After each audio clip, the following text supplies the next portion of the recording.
Hey all you art fans, I'm Doug Carson and I'm here in the studio, and today I want to talk to you about one of art's favorite treats, tomato soup. That's right, the humble can of tomato soup, recently featured in a Van Gogh painting. Oh wait, that was a protest. Stay tuned for more. I'll be talking a little bit about this, its roots, its history, and if you like this channel, click that subscribe. I appreciate you. Thanks for tuning in. And if you like this channel, like I said, please click that subscribe button. It really means the world to me. If you want me to cover any topics about art, the art world, the art market, how all those things work, then drop those in the comments below and I'll be sure to get to them. Now, I want to go back to the topic of today's chat, which is tomato soup. And recently you might have seen that there were some Just Stop Oil protesters in London who threw tomato soup over a Van Gogh sunflower still life. Now, this was significant for multiple different reasons. It was brave, it was interesting. I think it's a fairly effective protest. Their key argument is if you're that disgusted by someone destroying art, then you should be disgusted by people destroying the environment. I'm all for that. That's my opinion. You think what you like about it.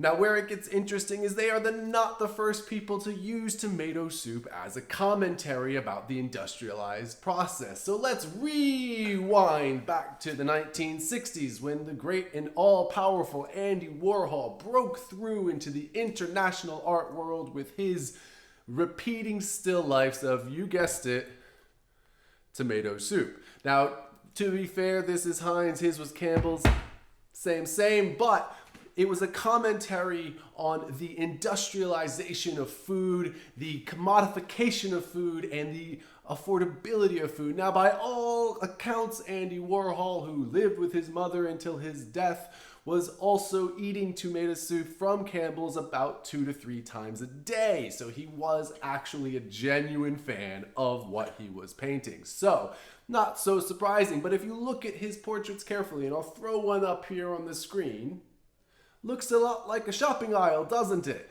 So it's not so far from reality and the traditional still lifes of old, where they would take food and make it into a representative painting. Now, why is that an appropriate form of protest? Because Andy Warhol specifically was commenting on the industrialization of food. He was taking what was a still life, which usually portrayed fruit or fresh meat, and was turning it into something that was showing an industrialized object, which was commodified, long life tomato soup. Now, one of the most energy and carbon intensive things that we humans as a species do is the consumption of food.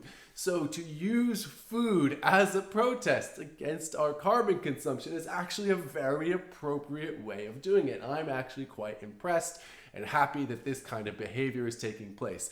To be fair, I am not one of the individuals who puts art on a pedestal. I just saw the Jimmy Carr Destroys Art special and I thought it was spectacular. Some art, not for moral reasons, but sometimes you just want to paint over something, and I do it all the time, but that's me. Francis Bacon destroyed art. There's been lots of artists through history who are fans of destroying art. That being said, this is Doug. I've been talking about tomato soup. As I said, if you drop a subscribe, it would absolutely mean the world, so I can keep delivering these chats and this information to teach you and more people about art, which is something I'm really passionate about. This is Keep Art, where we champion the joy of human creativity. I'm Doug, I keep art, and that's exactly what you should do.